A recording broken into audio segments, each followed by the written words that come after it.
Hello, everyone. I'm Ronan and Chain, and we're back with The Road to the Mandalorian and Grogu film. We are rewatching season 2 of The Mandalorian, and I have Johnny Bravo with me. Johnny, how you doing? Doing good, man. I'm excited for this episode we got coming up. Can't wait to check this one out.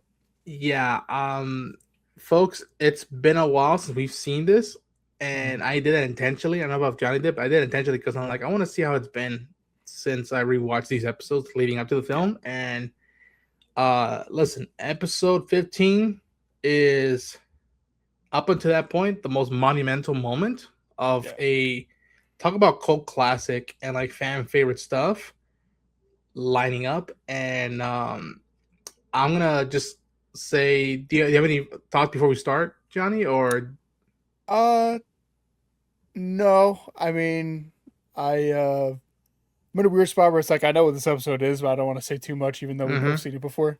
mm-hmm. I'll just say that yeah, I was very much looking forward to this episode when the show was coming out. I think everyone kind of had an idea of what this episode was going to be, or hoping that this episode would eventually come. And yeah, this is, like you said, probably the most monumental episode in the show so far. Yeah, I agree. But without further ado, folks, I say let's jump into it, and that means we are going to be watching chapter 13. Somewhere in like very like dare I say almost ghetto-ish like setup. You can see my first time react to it, and I was like tripping out. I just remember the first time I saw this episode, I was on the couch with my mom, and during the pandemic when this was coming out, we binge watched Clone Wars and Rebels, so this was like the perfect time for this to happen, and I was literally in tears. I might be in tears again in a few minutes. We'll see. Jesus. Holy shit. My God. That's awesome. Yes. As soon as I saw the white lightsabers, I lost it, dude. I was like, oh my God. No longer a theory, no longer a conspiracy, a hope. It was like, oh wow, we're actually doing this. Okay. Yeah, she's like, there she is. You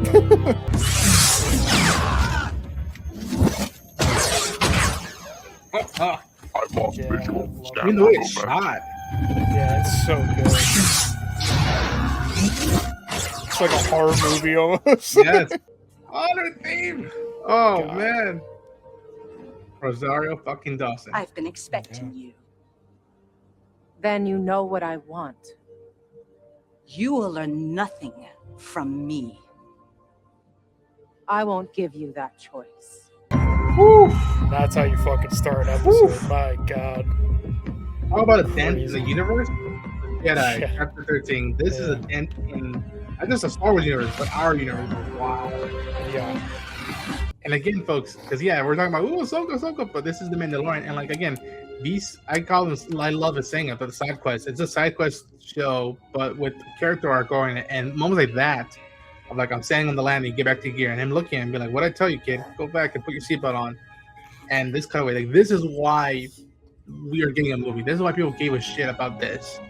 And it's genius marketing of like, "Ooh, get a little Yoda, cute toy. It's gonna sell the toys," but it's like, no. Why have we cared this far? Yeah. They build a meaningful relationship between the characters. Mm-hmm. Some of my favorite moments in the show are just them kind of messing around in the cockpit of a ship, just stuff like this. Like just the little father and son moments they have together. That's what makes the show special.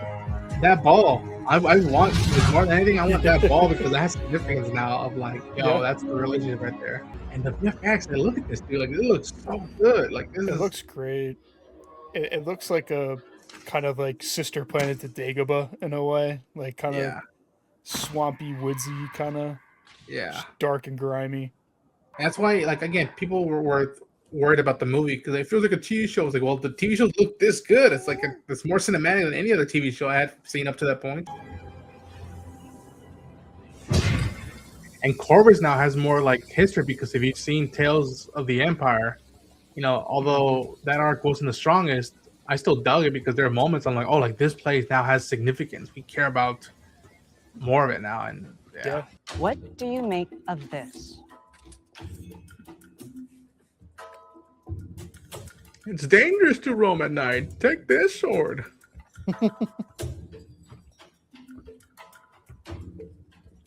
That little garden, there's like set.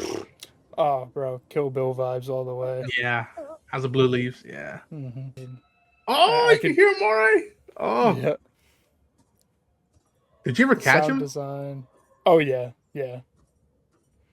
As soon as when I saw him, I started freaking out too. I was like, oh my god, they just got everything.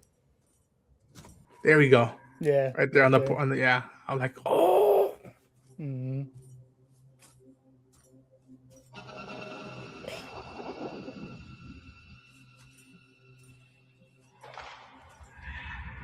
False alarm.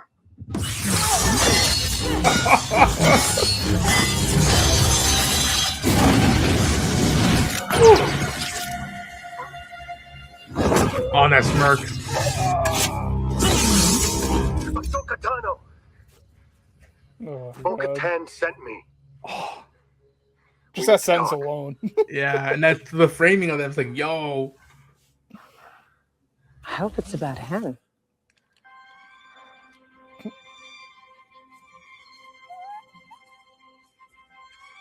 Just the immediate like tone switch and curiosity is just so Ahsoka. Yeah.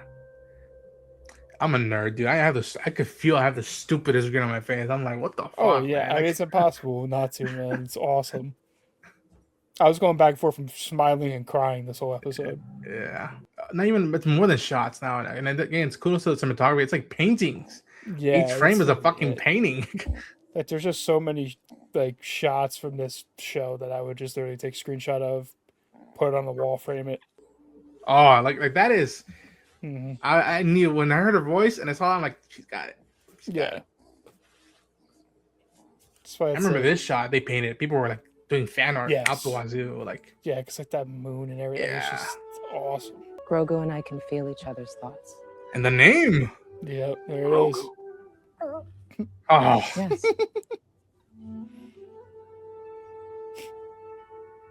That's his name. it was either the kid or Baby Yoda, and it's like, wow. Hmm. And to have Ahsoka be the one to give his name for the first Grogu. time is just. Oh, I love that reaction. the lore. He was raised at the Jedi Temple on Coruscant. Many masters trained him over the years.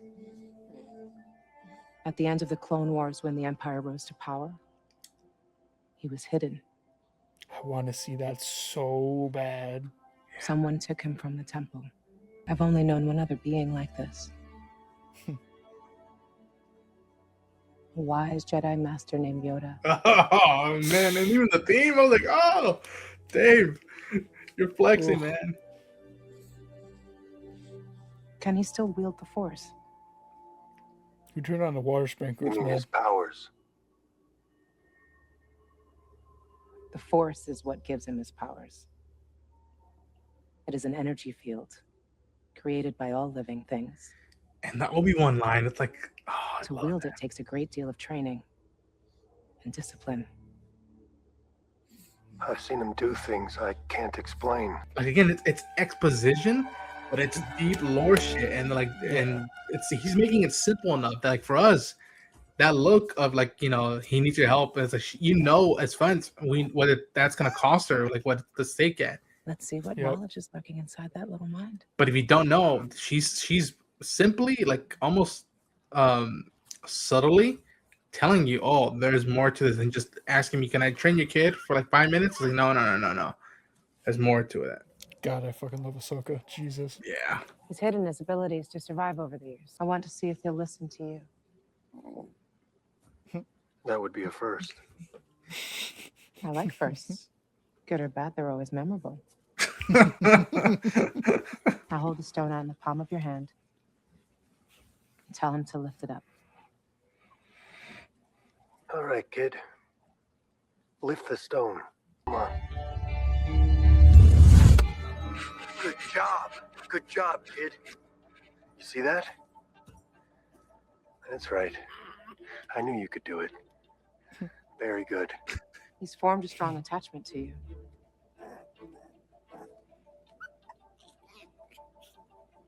You cannot train him. What? Why not? No. I've seen what such feelings can do to a fully trained Jedi Knight. To the best of us. Even to the best. I'm like, oh no, PTSD. Yeah. Oh god. I will not start this child down that path. And it's like Better you, to let his abilities fade. and it's like you get it, but you're like, that's the old ways. Ahsoka's Let's like, get back to the village. A Mandalorian and a Jedi? They'll never see it coming. oh, that line in this So music. good. Whew, Yeah, make my so fucking money, baby. oh. Oh, that was like, you got that fanatic.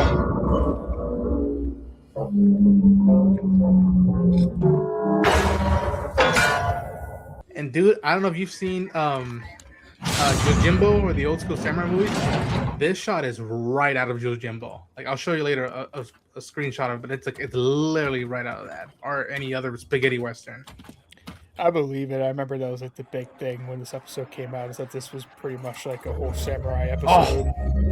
Like,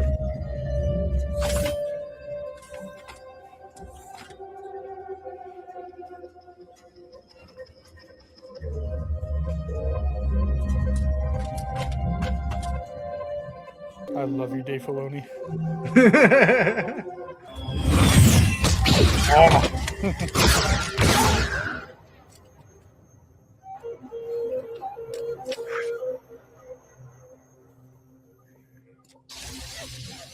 I love that they went out of the way to show that shot of the old man. Be like, no, he was keeping an eye on, wanted to help. And I like that.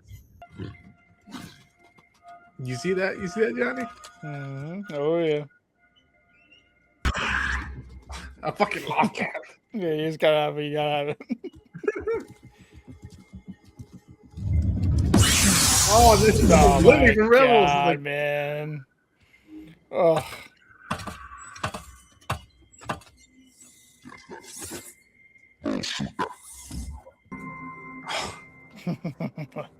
the editing right there. Yeah. Oh, that's Oh God. I want that poster. Take my money. Yeah.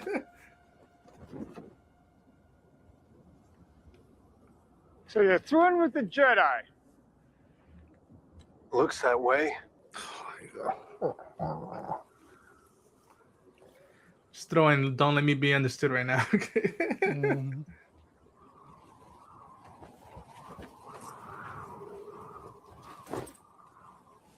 You could tell, like, in another life, they would have been friends. How much, like, the respect is there right now. Oh.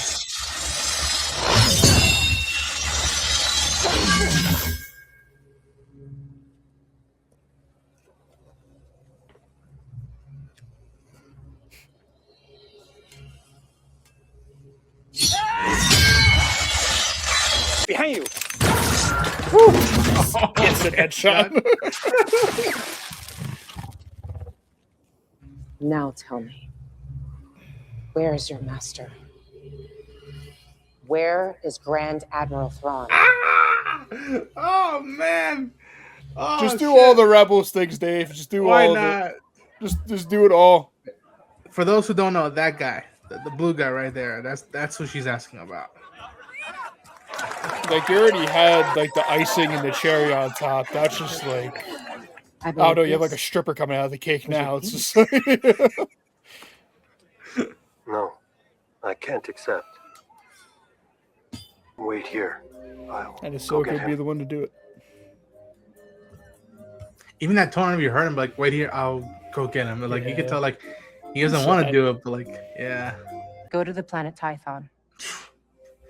There you will find the ancient ruins of a temple that has a strong connection to the Force.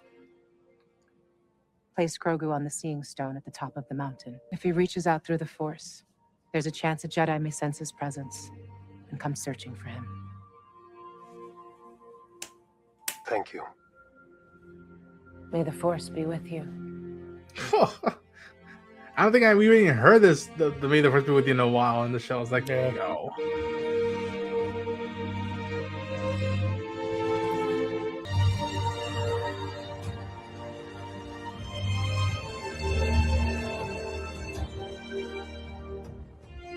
Wow.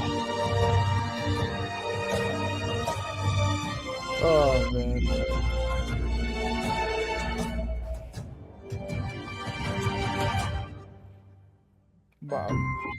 Oh, Fucking Dave, Filoni, man. My God. Mr. Pittsburgh. Oh. Oh man.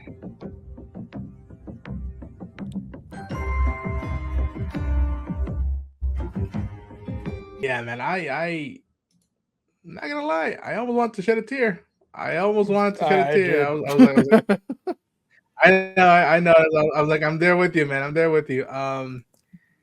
Listen. What the hell? There we go. Listen, y'all. I can't listen. I connected with Ahsoka through Rebels, so I wasn't there day one. I remember seeing the movie, but I wasn't there day one. Mhm. But the beauty, the achievement of this episode. Not only is this the second time Dave Filoni has directed live action, and it's not only the second time he's written or co-written uh, live action. It's that like this is something that he and George Lucas have been working on, and like maybe someday they can maybe do this in live action, maybe, but they achieved it in animation.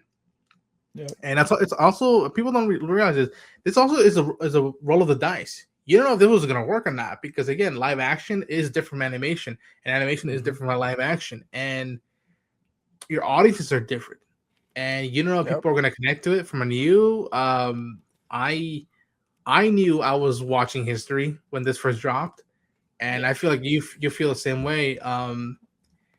Yeah, man, that is just gorgeous. It is like that is worth being on the Criterion Collection of like episodes of television, like that one right there, like that. Just on a technical Absolutely. side, on a story side, and performances and everything on the above. How you holding up, Johnny? I mean, it's just a phenomenal episode. I mean, this is like this probably it's a top 2 episode of the show. It's either number 1 or number 2 for me. Mm-hmm. Like I said, like when the title of the episode came out and everything, when you're cooking that episode, like you just kind of knew going in what this was probably going to be, and then just to have it confirmed in the first like 10 seconds of the episode or whatever. Like I said during the reaction, I was just going back and forth between like smiling, laughing, and crying the first time I saw it, and the ending got me again, man. The ending always gets me for some reason when that music plays, the ship closes. You kind of just get that classic Ahsoka kind of like just like smiling, thinking about stuff, and then kind of just walking off back to wherever she's going to with Yeah, Morai. Uh, and when this came out, like you said, like this was a risk. This was putting only animated character into live action. That's very significant in the animated universe of Star Wars. It's a very beloved character in the animated universe of Star Wars. I mean, getting Bo Katan is awesome in live action, but it was just a whole different vibe, set of expectations, and pressure to put Ahsoka into live action. It's also much harder to translate her to live action than Bo. Obviously, we've seen yeah. Mandalorians before, not to take away from how awesome she is, but No, no, it's just a whole new ball game of putting Ahsoka in live action. Because then you're also, Ahsoka's never been in live action. You got that whole thing of her being Anakin's Padawan that's never in the movies or anything. So just kind of cementing her in the live action universe for people that aren't invested into the animated stuff and in the deep canon and lore like we are with the shows. That's a huge yeah, step. yeah, And to have her name drop Yoda, talk about the Jedi temples and referencing Anakin without talking about him, and just Thrawn putting his name out there in the live action universe. I mean, like, just this episode just did everything that I personally could have wanted, and I'm sure that you personally could have wanted, and then some, with putting Ahsoka in live action for the first time. It lived up to the hype, it lived up to the expectations, he exceeded it for me. I think Rosario is a perfect Ahsoka. I think she just nails it. Just the looks, the personality, just everything's there. The physicality she brings to the role too, with all the fights and everything, is awesome. Um, it was just a very very special moment, and I'm so glad that Dave was the one that got to be at the helm of this. Because I know it was a dream come true for him. Ahsoka's his baby. He's the first person to put her in live action, and to do it so well, it's just 10 out of 10 applause. This is one of my favorite things in Star Wars, this episode. Like, it's just phenomenal. I agree. But yeah, folks. And again, we don't get here with Ahsoka without actually Eckstein. So like going off the shoulder Absolutely. actually did for those many seasons in both Clone Wars and Rebels, and championing someone to like to play, bring the character to live Yes. action. And when Rosario was announced or like was like hinted at, there was rumors, and then Rosario herself has been pushing this for the longest time, ever since I think Boss Logic put out that that of her collated as Ahsoka, and she's like, I'm a Ahsoka fan, and like I'm down to play her live action if someone calls me at Lucasfilm. And also, fun fact. George Lucas visited the set during John Favreau's birthday, season 1, and then he probably visited multiple times. But for this season, he was here for when Dave was shooting this episode. There's a cool photo or footage of George and Rosario as Ahsoka in the makeup, so cool. Guy who spearheaded the Clone Wars is right here witnessing, and like I can only imagine how proud he was of this and of Dave of doing this. And Absolutely. I think we all want it that like. Star Wars will always start and begin in cinemas, but like to let it be able to grow beyond the Skywalker stuff is something that I think we've all wanted. And again, there's a lot of stuff in there for hardcore fans, and yet they don't throw too many names deep in. That way the general audience doesn't get confused. Like, she doesn't mention Skywalker, she doesn't mention Anakin, but she is alluding to him without saying his name multiple times, and even with looks and whatnot. And I think music-wise, a little bit stretch his stuff here, in a very spiritual way, like samurai way, and I think even he honored Karen Kiner's Ahsoka's theme, and I think either Greg Fraser or I forget who the cinematographer was for this season, but like did an exceptional job to make it as samurai as possible of a show episode. And even and again, this is a good example of not pushing Mando to the side, and yet someone else is spearheading this story, but he's there along like side by side with the character who's spearheading the story, and yet it's all about the kid. It's all about the kid, his safety. Does he deserve to be a Jedi or not? Does he deserve to learn the ways? And I think that smile at the end where she like looks at him, then bows, and then the camera just stays on her. It's her being like there's a lot of stuff I have to get through mentally, but like I'm glad that there's one other Jedi or one other Force sensitive person that I'm aware that has the capacity, and I'm glad that they're alive and okay. My childhood is still growing on someone else. And Diana Leon Santo as Morgan Elsbeth was awesome. Like, yes. Great There's so much character. to dissect out of this episode, man. Again, we get more out of Corvus in Tales of the Empire, obviously. But to me, there was something.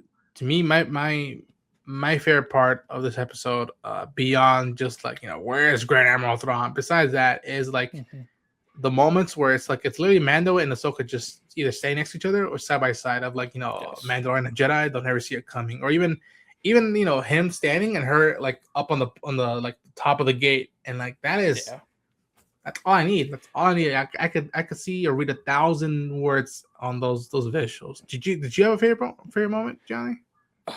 I mean, my favorite moment honestly is probably that little like kind of campfire scene where you learn Grogu's name. Ahsoka's kind of just giving the backstory on it, because it's like that's like the big questions of the show at the time, like when this was coming out, was like, okay, where did he come from? How did he exist? How did no one know if he existed? Like, what's the deal with this with Baby Yoda? So getting his name, getting backstory, and start finally just kind of checking boxes, answering questions while also giving more questions, having Ahsoka be the one to do it. And then, I kind of got sidetracked by just having it be Ahsoka's first appearance, but everything that's not Ahsoka in this episode is also just phenomenal. You get great stuff with Mando and Grogu's relationship, having him be the one to kind of have him, use the Force for the first time and learning about their bond, and or not for the first time, but first time willingly, I guess. Um, just just all the training stuff is great. You get to flesh out the relationship more. I mean, and then yeah, with all the stuff with Morgan, like interesting character set up there. And then we also didn't know if this would be the last time we saw Ahsoka in live action. So for this to kind of be a big jumping off point, like this episode just did so much. You get Ahsoka in live action. You get a lot of lore about Grogu. You get his name. You get more relationship stuff. You get more lore about Thrawn and what's going on with him potentially. He's still out there. Like the future of this era, like that. Like even her saying Thrawn is like, oh, okay. For those who don't know, we kind of know where we're going. We're like, oh, we know why she's playing down for multiple reasons. And it's like, damn. Yeah, because at first I remember that too. I was like, okay, like I'm happy we're getting Ahsoka, but at first it's like, okay, she's just like on a random planet, kind of hanging out. I was like, she's just kind of here and helping random people. I'm like, cool, I it's not like I couldn't see Ahsoka doing that, but then when you get that, it's like, whoa, okay, that's why she's really there. That's 100% why she's there. And then kind of talk about that shot. You have like, in my opinion, you have like the pinnacle character of Star Wars animation, Ahsoka, and then you have like the real spearhead of like Star Wars live action shows like Mando and Ahsoka right there, kind of like the two eras of like the big animated character and like the big first live action TV show character. Just to have them in a shot together and see them interacting together also was just like, dude, I can't believe I'm in this universe watching this happen right now with these two characters on my screen. I was like, I was just in awe the whole time I watched this episode for the first time, and now like it still holds up. And that's kind of how it's good fan service, because like it's not just like the first time you watch like, oh my god, and then like you go back and watch it, it's like, oh well, the surprise is over, it's not as sweet. It's like, no, this just hits every time because it's just so well done. And it was a water cooler episode. Like it was one of the water cooler episodes like for a week, either among hardcore fans or even new fans who were like, who was she? What do we know? It's like, oh, let me tell you that there's a book, there's 2 shows of animation, like, and again, it's not revealing too much, but like we know that she eventually, has her own show. When we will see her again, when in terms of us and our road to the Mandalorian, we shall see. But to start wrapping things up, I think it's a 10 out of 10 episode. I think it's one of the in my opinion, perfect episodes of the show.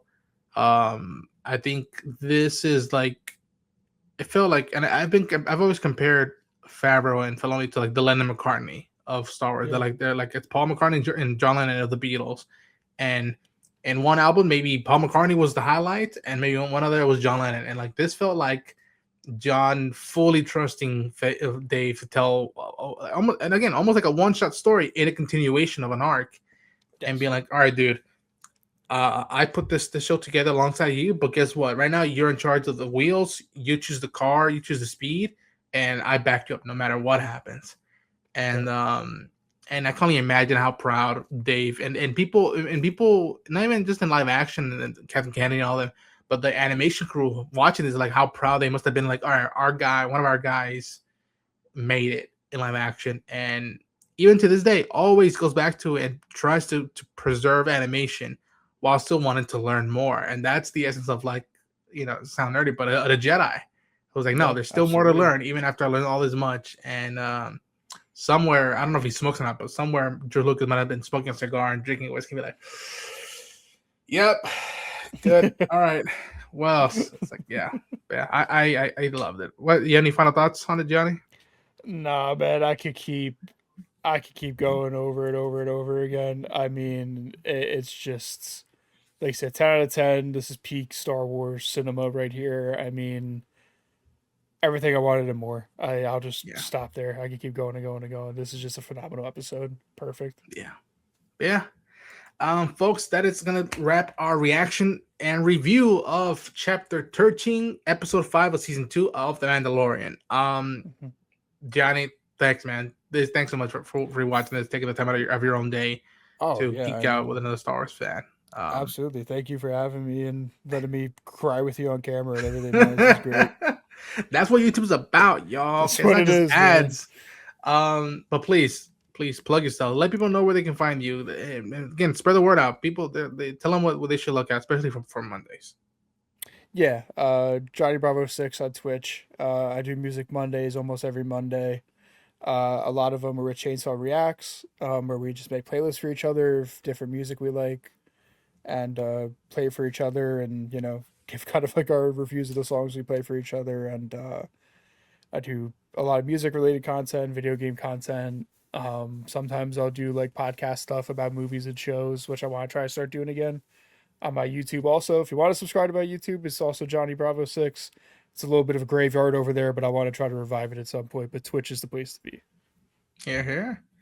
But yeah, folks, subscribe to the channel. The channel is growing ever more, but the more and the faster the channel grows, I'm telling y'all, you will consistently see more Star Wars stuff from me. I will push stuff. I have crazy ideas that don't even have to do with reaction, just like traveling stuff that I want to do. And who knows, maybe one day I could, bring Johnny and be like, hey man, let's do something really cool with Star Wars that probably no one has ever done. And yeah, folks, again, we're still a little over a month away from the film releasing, but this is the road to the Mandalorian and Grogu. And we'll come back with the next episode. Hopefully we can get Lance back. Unfortunately, he couldn't make it because of some scheduling stuff, but we are ever close to the finale, and there's gonna be a lot to say of the next episode and especially of the finale. But Absolutely. Until then, may the Force be with you, and this is the way.